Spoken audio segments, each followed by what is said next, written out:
आज हम एक ऐसे सवाल पर चर्चा करेंगे जो शायद आपके मन में कभी न कभी जरूर आया होगा। Have you ever wondered why Indian law seems biased against men? क्या आपने कभी महसूस किया है कि जब मर्दों के अधिकारों की बात आती है तो कहीं न कहीं एक अनजान सी खामोशी छा जाती है। इस वीडियो का मकसद किसी पर दोष लगाना या किसी को नीचा दिखाना नहीं है। मेरा मकसद है एक ओपन डिस्कशन शुरू करना। Understanding this issue is not just about men's rights or women's rights. It's about human rights. It's about justice. It's about equality. हम historical context से लेकर specific laws, उनका impact, societal factors और potential reforms तक हर चीज पर बात करेंगे। तो चलिए शुरू करते हैं इस important सफर को। तो दोस्तों, सबसे पहले यह समझना जरूरी है कि हमारे देश का कानूनी ढांचा आखिर बना कैसे। ब्रिटिश कॉलोनियल एरा का एक बहुत बड़ा प्रभाव हमारे वर्तमान कानून पर दिखाई देता है। आजादी के बाद जब हमने अपना संविधान बनाया तो उसमें हमने बहुत से प्रोग्रेसिव आइडियल्स को शामिल किया। इक्वालिटी, जस्टिस, लिबर्टी, यह सब हमारे संविधान के मूलभूत सिद्धांत हैं। लेकिन जो कानून पहले से अस्तित्व में थे उनको एकदम से बदल देना भी आसान नहीं था। धीरे धीरे समय के साथ जरूरत के अनुसार इन कानूनों में बदलाव किए गए। कई नए कानून भी बनाए गए जिनका उद्देश्य था समाज के कमजोर वर्गों को सुरक्षा प्रदान करना, उन्हें न्याय दिलाना। अब हम बात करते हैं कुछ ऐसे स्पेसिफिक कानूनों की जिनको लेकर अक्सर यह कहा जाता है कि वो मर्दों के खिलाफ बियसेड हैं। इसमें सबसे ज्यादा चर्चित नाम है इंडियन पीनल कोड आईपीसी का सेक्शन 498A। यह सेक्शन दहेज उत्पीड़न और पत्नी के साथ क्रूरता से संबंधित है। जब यह कानून बनाया गया था तो इसका उद्देश्य बहुत नेक था, महिलाओं को डोमेस्टिक वायलेंस और दहेज की मांग से बचाना। लेकिन समय के साथ इस कानून के दुरुपयोग की भी कई घटनाएं सामने आने लगी। कई बार ऐसा देखा गया है कि इस सेक्शन का इस्तेमाल पर्सनल ग्रजेस निकालने के लिए या फिर डिवोर्स के मामलों में अनुचित लाभ उठाने के लिए किया जाता है। इसमें सबसे बड़ी समस्या यह है कि यह एक नॉन बेलेबल ऑफेंसेस है और आरोप लगते ही गिरफ्तारी हो सकती है बिना किसी ठोस जांच के। सुप्रीम कोर्ट ने भी कई बार इसके मिसयूज पर चिंता जताई है और गाइडलाइंस भी जारी की हैं, लेकिन जमीनी हकीकत अभी भी बहुत अलग है। तो ये कुछ एग्जाम्पल्स हैं उन कानूनों के। जब हम कहते हैं कि कुछ कानून मर्दों के खिलाफ बियास्ड हो सकते हैं या उनका दुरुपयोग हो सकता है, तो इसका असर सिर्फ उनकी जिंदगी पर ही नहीं बल्कि पूरे समाज पर पड़ता है। National crime records bureau NCRB के डेटा को अगर हम देखें तो सेक्शन 498 के तहत दर्ज होने वाले मामलों में कन्विक्शन रेट बहुत कम है। कई रिसर्च स्टडीज और सर्वेज भी ये दिखाते हैं कि झूठे दहेज के मामलों में फंसने के बाद मर्दों में डिप्रेशन, एंग्जाइटी और सुइसाइडल थॉट्स तक बात जाते हैं। सोचकर देखिए, एक व्यक्ति जो बेगुनाह है उसे इतनी बड़ी सजा सिर्फ एक आरोप के आधार पर मिल जाए तो उसके मन पर क्या बीतेगी। यह सिर्फ उनकी इंडिविजुअल लीव्स को ही नहीं बल्कि सोशल फैब्रिक को भी कमजोर करता है।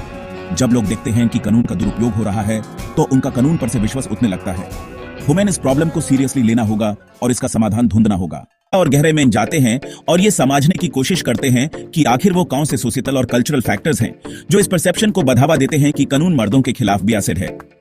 हमारा समाज सदियों से एक पैट्रियार्कल स्ट्रक्चर पर चलता आया है जहां पुरुषों को डोमिनेंट और महिलाओं को सबमिसिव रोल में देखा जाता था।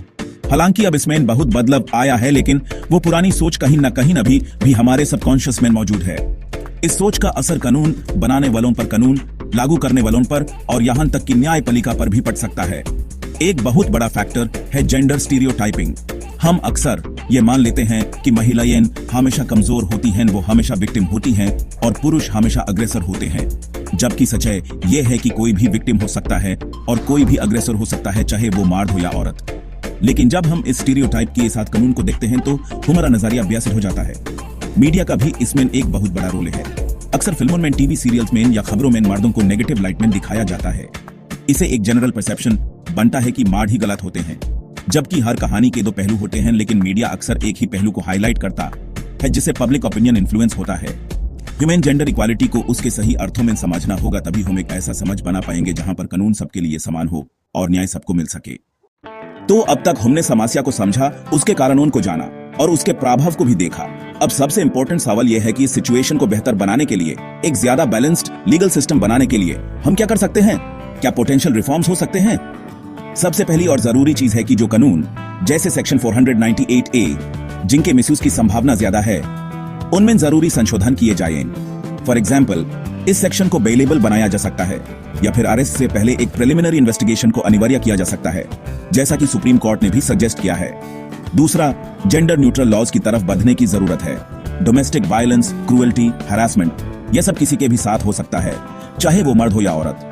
तो कानून भी ऐसे होने चाहिए जो सबको बराबर की सुरक्षा प्रदान करें। तीसरा, लीगल अवेयरनेस बहुत जरूरी है। मर्दों को अपने कानूनी अधिकारों के बारे में पता होना चाहिए। चौथा, जुडिशियल सिस्टम में सेंसिटिविटी और ट्रेनिंग की जरूरत है। जजेस, पुलिस ऑफिसर्स और लॉयर्स को जेंडर सेंसिटाइजेशन ट्रेनिंग देनी चाहिए। और पांचवा, सबसे इंपॉर्टेंट, सोसाइटल माइंडसेट में बदलाव लाना होगा। वुमेन ये समझना होगा कि मर्द भी विक्टिम हो सकते हैं, उन्हें भी दुख होता है, उन्हें भी सपोर्ट की जरूरत होती है। जब समझ का नजरिया बदलेगा तो कानून का इंप्लीमेंटेशन भी अपने आप बेहतर हो जाएगा। ये एक लंबा प्रोसेस है, लेकिन शुरुआत तो वुमेन ही करनी होगी। तो दोस्तों, आज हमने एक बहुत ही सेंसिटिव और इंपॉर्टेंट मुद्दे पर बात की, क्या इंडियन कानून मर्दों के खिलाफ है। हमने देखा कि कुछ कानून अपनी ओरिजिनल नियत में सही होते हुए भी उनके इंप्लीमेंटेशन और मिसयूज के कारण मर्दों के लिए परेशानी का सबब बन सकते हैं। हमने historical context, specific laws like 498A, उनका मर्दों पर इंपैक्ट, सोसाइटल फैक्टर्स और पोटेंशियल रिफॉर्म्स पर विस्तार से चर्चा की। याद रखिए, इस डिस्कशन का मकसद किसी को ब्लेम करना नहीं, बल्कि एक कंस्ट्रक्टिव डायलॉग शुरू करना था। मेरा यह मानना है कि न्याय का पलड़ा हमेशा बराबर होना चाहिए। कानून सबके लिए एक समान होना चाहिए, चाहे वो मर्द हो, औरत हो या कोई और। जब तक हम जेंडर न्यूट्रल लॉज और अनबेस्ड इंप्लीमेंटेशन की तरफ नहीं बढ़ेंगे, तब तक हम एक ट्रूली इक्वल सोसाइटी नहीं बना पाएंगे। आपकी क्या राय है इस मुद्दे पर? आपके क्या अनुभव रहे हैं? मुझे नीचे कमेंट्स में जरूर बताइएगा। और अगर आपको यह वीडियो पसंद आया हो, इससे कुछ नया सीखने को मिला हो, तो प्लीज इसे लाइक करें, अपने दोस्तों और परिवार के साथ शेयर करें। और हाँ, ऐसे ही इंसाइटफुल कंटेंट के लिए चैनल को सब्सक्राइब करना मत भूलिए।